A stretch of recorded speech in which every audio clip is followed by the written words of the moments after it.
welcome to this episode of what I've called The Good, the Bad and the Hammer, with your hosts Mark and Sam. Hi, Sam.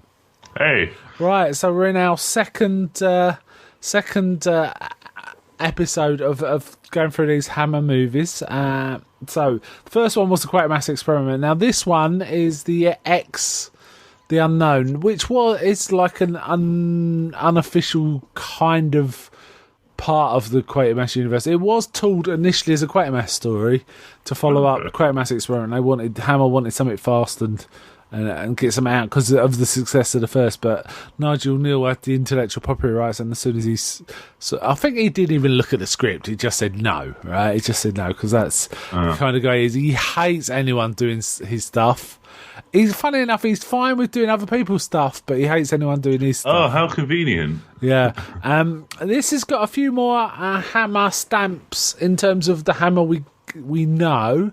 In that the script was written by Jimmy Sangster, who went on to be quite a bit of a sort of Hammer stalwart in terms of writing and directing. He became a director later on. And also the music is James Bernard, who did a lot of Hammer stuff. And I mean, the music's very distinctive in this, isn't it? Very sort of crashing chords, Yeah. serious stuff. So James Bernard was sort of feeding in there. The other big Hammer addition I noticed was one of the soldiers, the sergeant, in fact, we said at the beginning, he was played by Michael Ripper. Michael Ripper, he probably didn't stand out that much, but you'll get to know him as we go through Hammer films. He's often a barkeep or a villager, or the bloke who's saying, "Oh, there's bad things going on there," so kind of stuff. But he was in this. It was kind of interesting to see. So X the Unknown. It came out it was released in the UK in the 5th of November, 1956. But released in the US under a different title. Maybe it wasn't a different title actually. In May of 57, so about 6 months later, right? So it's meant to be in like a remote Scottish location, which it looked like, right? But in fact, it was filmed in Buckinghamshire. Okay. They found a quarry or something in a kind of Doctor Who fashion, Doctor Who's like, they found a quarry, and it starts with these squaddies doing Geiger counter training, doesn't it? And we got the comedy pairing of a couple of squaddies. One's a Cockney and one's a Scot. The Cockney calls the Scot a haggis. And there's a bit of to and fro in there, and they're moaning about getting back late for their dinner because they've got some bloke who they all consider a bit useless he's the last one doing his training, I'd be out there all night, they're going all that kind of thing. And he locates a low radiation source, but not where they put the training material, right? He's kind of finds something else. And it's all a bit unfortunate, really. He gets kind of left out there, and something bad happens. Let me give you a bit of background on the film, actually, to start with. I've jumped in a bit ahead here. Some people consider this as part of like a trilogy, not a Quatermass trilogy, a trilogy of what is called.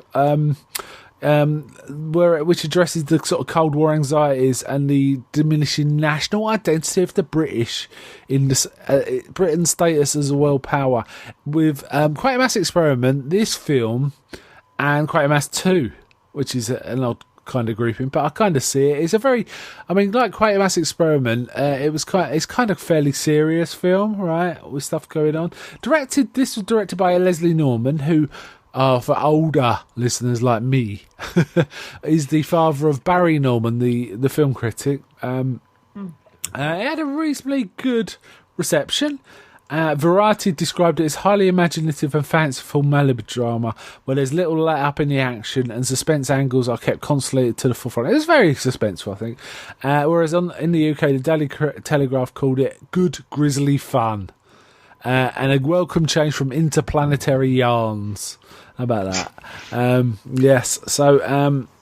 So they're doing this radiation sort of Geiger counter training, and this poor old corporal finds this hidden thing, and he's standing there, and they say, "Could you just stand there in the middle of the radiation source while I put my stick in or something like that while I go over here?" And while he's looking at the ground, it's a very cool effect. The groundwater starts to boil, doesn't it? Starts Yeah, bubbling. that was pretty cool. So Yeah, that's good- like a thing that happens Yeah, good music. around radiation. Yeah, good music and tense. It was tense, right? Yeah. So the other soldiers kind of start running away, but then there's a big explosion. The guy who was left there with the stick died of radiation burns, while another who was running away has got his back all burnt up. Yeah. And they give a call to this radiation lab nearby, and then we meet our character who was initially Quatermass, as I say, but in this he's called Dr. Royston, right? Alex Royston. Who is a radiation scientist, which works way better with this story, doesn't it? I mean, Quatermass is a rocket scientist, so it kind of makes sense. And he checks the markings on this guy's back and sees that his gun matches the pattern on the guy's back. So the gun obviously protected part of his back from radiation, but the bare stuff got burnt for his clothes. So he's saying, that's radiation burns, that is. He doesn't understand what's going on. We do actually meet the doctor doing his... This is very British. He's doing his research in like a shed. Yeah. Away from the main labs, right? Instead of being in part of the labs, he's got this little shed where he's like messing around. He's like deliberately left and not told anyone. So he just got all the higher ups think he's in the lab, but the ranks. The boss, in the shed, so. The boss is annoyed because the boss's son, I think, is doing I nearly said Quatermass, Royston's work, right? So he's a bit peeved about that. But he's kind of doing work. At one point, he puts a radio on. And it gets out of radiation source, and we hear a clicking, and that kind of sets up this premise that interference means a radiation source, which is used throughout the film. It's kind of a nice precursor set up, right? And we see specifically him drop the radiation into a protective case, and suddenly the interference stops. So we're kind of getting used to that idea. It's quite good. What did you think of Dean Jagger as Alex Royston? He was not as like suave as Quatermass, but he was perfectly serviceable as a doctor in a horror film, goofy B-movie horror film. Yeah, I liked him. I thought he did a good turn. He's kind of famous in a few other things. For example, he played Elvis's dad, of all things, in King Creole. And he's been in a few other stuff with like old westerns. I remember him being in a TV show called Kung Fu, where he was actually the grandpa of like the hero of that show, Kwai Chang Caine. He turned out that was his grandpa on the American side of the family. And I've always kind of liked him. I think he's quite a good character actor. He's not as driven and monomaniacal as Quatermass in the first film, is he? Certainly not. One of the other protagonists we kind of get is this kind of atomic agency security guy called Mac. He's called Mac. They call him Mac, don't they? He's played by Leo McKern. Who's kind of he kind of acts as the audience in this, getting things need explaining to him. In some ways, it kind of helps. So they go and have a look at this crack as well as like investigate things. And they kind of speculate how deep it is. And Laura Ross goes, "Who knows how deep it is?" He throws something down it, and we don't hear it hit. So it's like it could be. And the guy's going, "Is it bottomless?" And it's like, "Well, it's pretty deep." Meanwhile, we see that night a couple of boys in the woods on a dare. These two fairly stupid kids. Stupid kids out in the woods, and they got a dare, haven't they? They're going to go to the tower. In fact, I got it wrong when they were talking, because they got Scottish accents. I misheard them. I thought they were saying we're going to the tear, and I thought they meant the hole. A tear, but it's actually the way they were saying tower. And we get one of them go ahead, because it's his dare. He's been dead, and we get one of him go ahead, and he sees something horrific. We get quite a good close up of his face in horror, and the crashing music. I thought that was quite kind of cool. But then he runs past his mate on the way. He says, "What's up?" And he just carries on running, don't they? There's also. Did you notice as they're walking through the woods, we start to hear clicking? Yeah, I did. I noticed there was like a fairly regular sound of like a Geiger counter. Yeah, that was whenever that added to the tension, didn't it? Because it wasn't really in the forefront of the sound mix, but it was there, and you kind of knew something bad was about to happen, didn't you? Really, whenever that came on, so it's kind of a nice cue. Anyway, the two kids run away. One is kind of ill, really quite ill. And meanwhile, we also go back to Royston Shed. Royston Shed appears to have been broken into a bit, in that some of the glass inside the shed is smashed, and his radiation sort of testing, I don't know, not a pill, like a capsule thing, has been taken. Or is it just no longer radioactive anymore? I can't remember now. I think it was no longer radioactive. But the thing is, the windows are shut, the door's still locked, so it's a bit mysterious, and so there's something weird going on, right? There's some breakages inside the lab, but actually nothing was it wasn't broken into as such. So how did they get through the doors? The next day, one of the lads dies of radiation burns, and Royston's kind of at the hospital, but we see the father kind of say, "You call yourself a doctor, but you don't help people. You're up to things that harm people. That you're the He gives him a dressing down, doesn't he? He says you do things to hurt people, not help people, and Royston just takes it. He doesn't argue back or anything, and he kind of feels like the man's got a point. Yeah. What do you think of that? It's it seemed like it was discussing previous issues, so this struck me as like one of the lines from when it was a Quatermass script. I see what you mean, because they're talking about a lot of stuff that we haven't really seen. So. That's true. It's it kind of. Do you think it feels like the same universe as Quatermass? Probably, yeah. It does, doesn't it? It does feel that kind of thing, right? Then we see a radiographer, kind of, he does X-rays in the hospital. He kind of he phones up, he does a phone call and say, "Be down here in 2 minutes." And we see this like young nurse come down to visit him. I can't remember her name, but she's from overseas somewhere. And he goes, and she kisses him. He doesn't kiss her. She kisses him, and he says, "Why didn't we do this sooner?" And she's saying, "Well, I gave you all the signs and all this kind of business." And then suddenly, the equipment kind of seems to start up on its own, and he's going, "That shouldn't happen."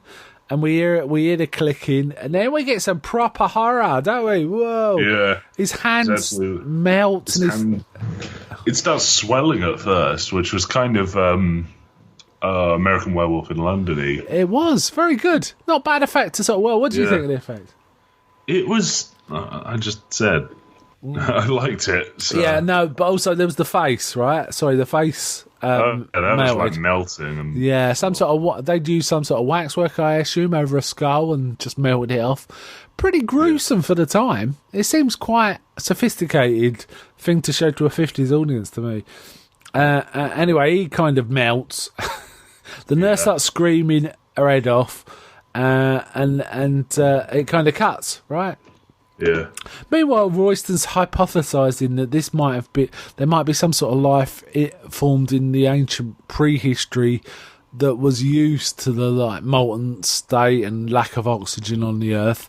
But as the Earth cooled, it went underground because that was its natural environment. But the Earth's still cooling, so it's being driven into a smaller and smaller ecosystem or environment. And he says he goes on about every 50 years there's some sort of tidal sort of synchronicity with Earth, the Moon, and the Sun, where he thinks the creatures maybe feel it and try and get to the surface. And he says, and that what they feed on maybe is radioactive sources, but in the past there's been barely any. But now, with radiation, there's something they can feed. Very convenient. Yeah. So. He says, and what happens if it has no shape? And like the boss gets a bit annoyed, and he says, "I'm not buying all this nonsense and all this." And he says, and then one guy says, "How do we fight?" He goes, "Well, it's like radioactive mud. How do you kill mud?" Which is a good question. He gets properly on it. Also, we see various cross-cutting like between police stations making phone calls and stuff like this, and everyone's getting interference on their phone. Yeah, that was kind of a cool touch. Yeah, nice touch. Something bad is happening in this place, right? Meanwhile, no one's quite sure what's going on. They leave the captain of the soldiers leaves two guys to guard the pit. They decide they don't want anyone falling in it, so they leave these two squaddies, which is our Cockney and our Scotsman, right? Yeah. And I think they're making a brew. They're making a cup of tea, and the Scotsman sees a weird glow, and he goes over to have a look. And the other one's going, "Come back, Aggish, your tea's here." And then we hear him scream, don't we? Yeah. It's like, what's going on? So he goes and has a look, and we see something coming towards him. We see it from almost like the creature's eye view. He shoots, but then He gets him. That's it, right? That's it. And I think the soldiers realise them two guys have just disappeared. Next day, Royston said we've got to investigate this crack. We've got to figure out how far it goes down and what's going on there. And the bloke who runs the establishment's son volunteers. Not with the bloke who runs it doesn't know about any of this, right? Anyway, he volunteers to go down the pit, which Royston's fine with. Send the guy down there. So they winch him down. Again, that was a very Quatermass thing to do. So. It is a very Quatermass thing to do. Everyone's got the radiation suits on, haven't they? I think. Have they? I can't remember now. And they start winching him down, but they accidentally hit the winch and it drops him. Spins loose and drops him good 50 feet or something. But they managed to stop him. So he's hanging around the line, and he sees a human skull, doesn't he? Yeah. So we know which that I assume was one of the soldiers. It must have been. Yeah. And then he kind of notices his radiation count starts rising, and they say, "Winch me up!" And they desperately winch him up before whatever it is can get to him. Does he see it? I can't remember if he sees it or not. I think he sees it. So. But there's nothing to describe really, right?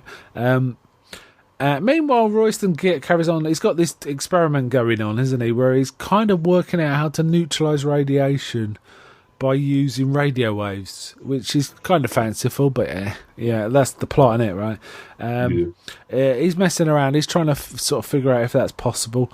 Meanwhile, we see the monster come out, and it's kind of a blob.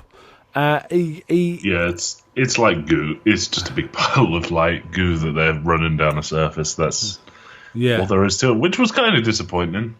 I kind of like the effect, I have to say. I thought it was quite a good effect, because I've seen other films with this kind of effect, for example, The Blob. And I think this does it a little better, actually. It catches sort of... Is it two couples in a car? Or driving in a car. It catches them. They melt. And it's coming towards the laboratory where Royston works, because it's a big source of radiation. And this thing feeds on radiation, right? And they kind of figure out it's coming towards them. A guard is aware of it, and he goes to press an alarm, but the radiation gets to him before it. And we see his hand kind of blister and swell up in a horrible way. They must have figured out the effect and just wanted to reuse it, right? Yeah. It was a pretty cool effect. So I mean, the whole tone of this film was quite serious, and the music was really to the fore, wasn't it? Yeah. What do you think? Were you enjoying it at this point? Yeah, it was okay. Overall, it wasn't a great film, but yeah. I think it was more of its time, sort of thing. Yeah. Do you think Quatermass Experiment has aged better? Maybe. Yeah. Yeah, there's more to the character, isn't there? The character's more interesting, maybe. The character was more interesting, and the monster was just... It was more, like, surreal and weird. This is just like, it's a blob. It's a blob, yeah. We see, like, some of the congregation of the village go into the church and hide, but one of the little girls gets kind of left around behind and starts running around in the graveyard while the blob's coming towards them, and the vicar goes and the parson goes and rescues her, doesn't he? Yeah. But we don't get any comeback for that. It doesn't, like, kill everyone in the church or anything. We don't know. It's just, So you thought the effects were okay-ish, not great. Yeah, okay. I thought the like prosthetics or like the people effects were great, but the monster just didn't look good. even by that sort of standard, their time sort of standards. Oh, okay, I thought it was pretty good. Like, I actually think it's better than like the Blob. Have you seen the Blob? I've seen The bits red of one. it. Okay, yeah, I think I prefer this one a bit. I also like this one because it's way more grisly than the Blob. Actually, it was much more. I mean, it was made a few years before the Blob, so it wasn't like the Blob was copying the Blob. The Blob, if anything, it was copying this. And this one's way more grisly, in my opinion. Yeah. And it's kind of a somber film, isn't it? It's kind of a somber film. So in the end, he figures out he does a bit more testing with his radiation dampening radio wave stuff, but it doesn't. It goes wrong, doesn't it? And blows up. And it's like, well, we got to do another test of this, and now there's no time for that. And it's like, well, maybe this was misaligned or that, and they kind of go, yeah, maybe it was that. Anyway, that's how they do it. They managed to rig up too large of a larger scale version of his solution. And basically, they kind of lure it back to the crack using a radiation source, right? So it kind of goes on, but there's a bit more tension in the end because there's the young man who's the son of the guy that runs the place is driving a Jeep carrying the thing, and it gets stuck temporarily, doesn't it? So there's a bit of tension there, like, is he going to get away or is he not? And he kind of does. And once they get there, they kind of he does his business with his radio waves, and there's a big explosion. So it looks like they've killed it, right? But then as they walk towards it, there's another explosion. Yeah. And it ends on a cliffhanger, doesn't it? Yeah, that was. I guess they probably expected a sequel. Yeah. Not impressed though. No. Yeah, interesting that they called it X the Unknown. Obviously playing on the X thing, from Quatermass Experiment, right? Yeah.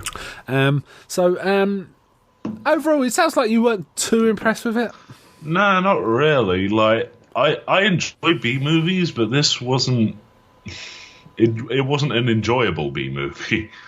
Like, I can laugh at cheesy effects, but it was just a lot of. Like, I reckon I could have made this with a bunch of students, and it would have had the same sort of level of quality. Really? Yeah. I really like the music and some of the shots. I thought some of the shots were pretty good. Yeah. Good use of black and white, I thought. Yeah. Now, just as another note, I am in a Facebook group called the Quatermass Appreciation Society, and I posted in there that we'd be talking about this and asked for any kind of little feedback that they had. What their thoughts on X the Unknown is in terms of Quatermass. And the first response was from Adrian Sherlock, who I actually know has written a book on Quatermass called Quatermass and Its Legacy. And I think he's got another one out very recently called Quatermass 2 and Its Legacy. And he says, it's generally very effective. I note Joe Dante called it the thinking man's blob.